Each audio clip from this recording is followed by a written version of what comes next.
Hello and welcome to SpyF. This is Mr. Spy, and this will be the June 2018 Geometry Regents, questions 1 through 8. Let's begin. Okay, question 1. In this version of this video, all the questions have been pre-done. I'll read the questions, explain my answer, and the correct answers, and go through the wrong answers, and then just go through it, not doing the questions at the same exact time. Question 1. After a counterclockwise rotation about point X, scalene triangle ABC maps onto triangle RST.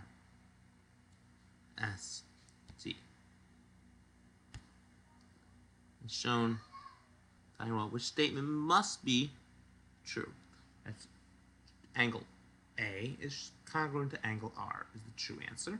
The way you set it up is you put the two triangles on top of each other. As I did so here, triangle ABC on top of triangle RST. Match up the sides.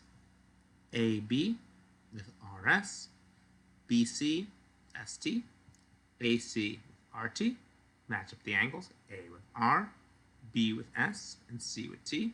The only match up correctly is angle A, angle R. On to question 2.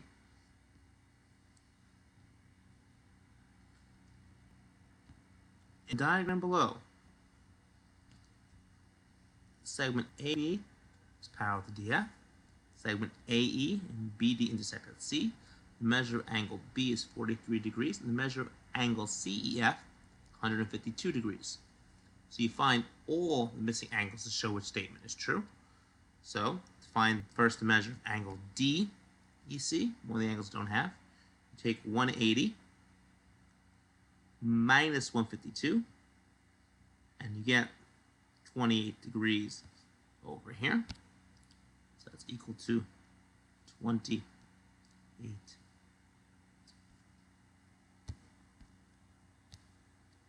degrees.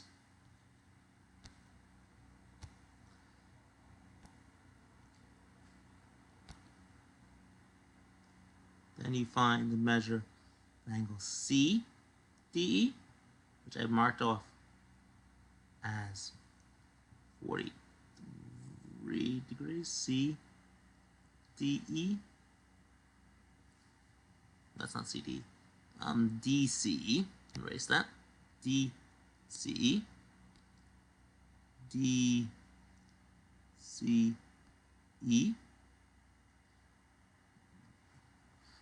Which is 109 degrees. CDE is 48 degrees because of alternate interior angles. Another angle we can find is BCE.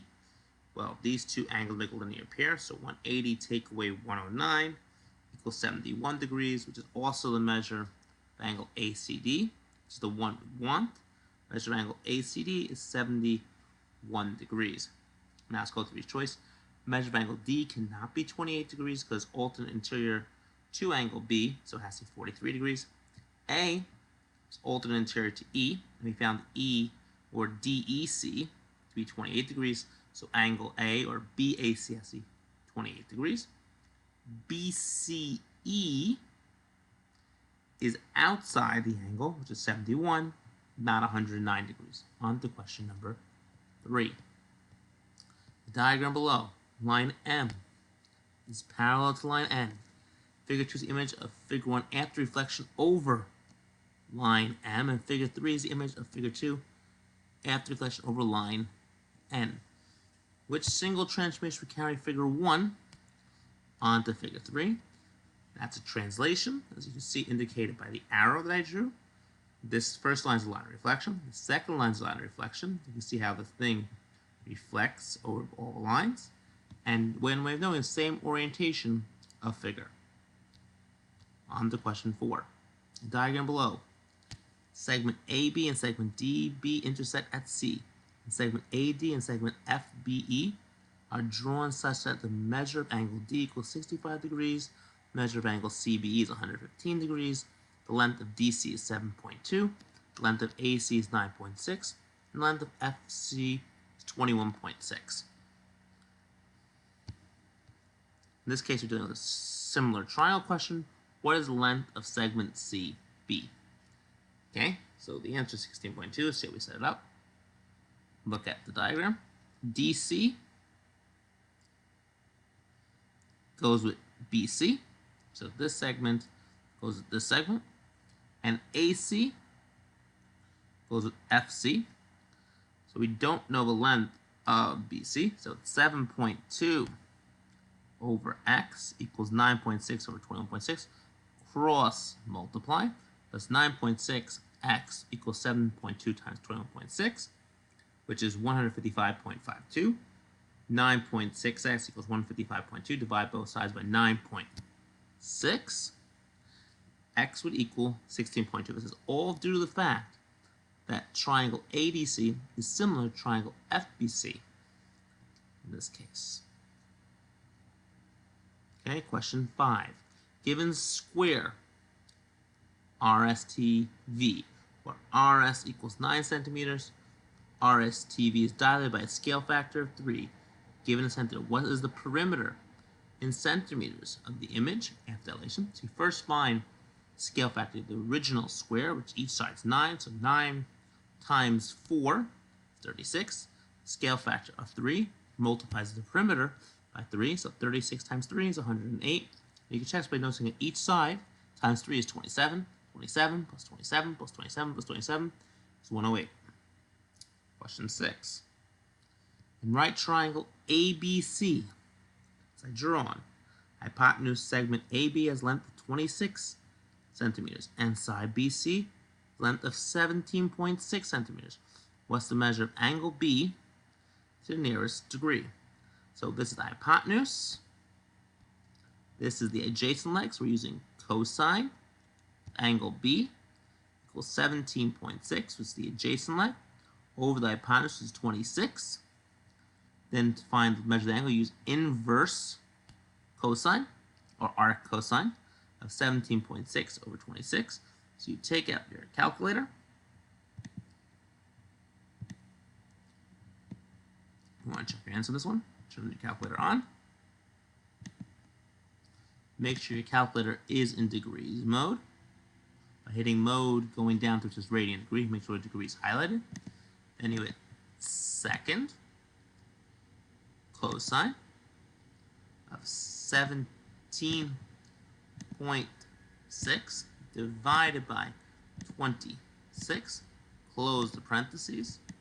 Hit enter, and you get 47.396 degrees, and that is choice number 2, which is 47 degrees round to the nearest whole number. On to question 7.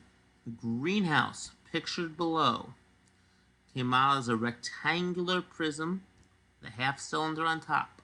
Rectangular prism is 20 feet wide, 12 feet high, and 45 feet long. The half cylinder has a diameter of 20 feet. Okay? The nearest cubic foot. What is the volume of the greenhouse? So you have to find the total volume. You first find the volume of the rectangular prism, then the volume of the half cylinder. So a rectangular prism, you need your depth, which is the same thing. You need your diameter, which is 20. Your radius is 10. And your height, which is also your depth in this case, of 45 feet. Make sure all your units are correct, are matching. 40 feet, feet, feet. So you find your volume. For the rectangular prism, you do 12 times 20 times 45, get 10,800. Then for the half cylinder, do pi r squared times the height divided by 2,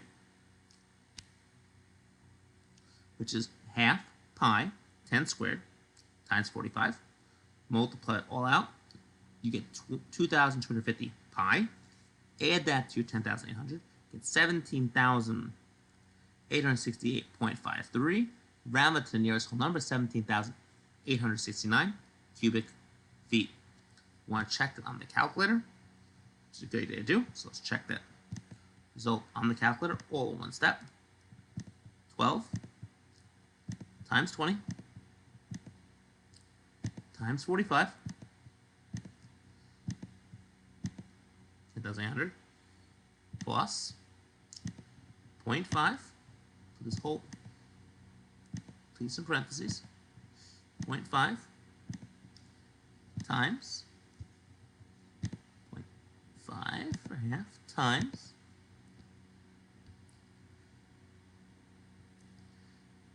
pi, which is second, this is button for exponents, times 10 squared times 45. Close your parentheses, you get the correct answer of 17,868.58, rounded up to 17,869. Last question for this video, question number 8. In a right triangle, the acute angles have a relationship of sine of 2x plus 4 equals cosine of 46. What's the value of x? Well, sine and cosine, when they're acute and they have a relationship, are complementary. It means the measure of angle A plus the measure of angle B equals 90 degrees. It means 2x plus 4 degrees plus 46 degrees equals 90 degrees. Solve for x. Combine the 4 and 46 to get 50. Subtract 50 on each side. Get 40. Divide by 2. And you get x equals 20 degrees. Choice 1. I'm trying this method as a different way of approaching the older Regents as a quicker review than the newer ones, which will be going in much more depth. If you like it, please press like below. Part 2 and 3 of the multiple choice will be coming up soon, later on this week or later on today. Thank you and have a great day. This is Mr. Spy, signing off.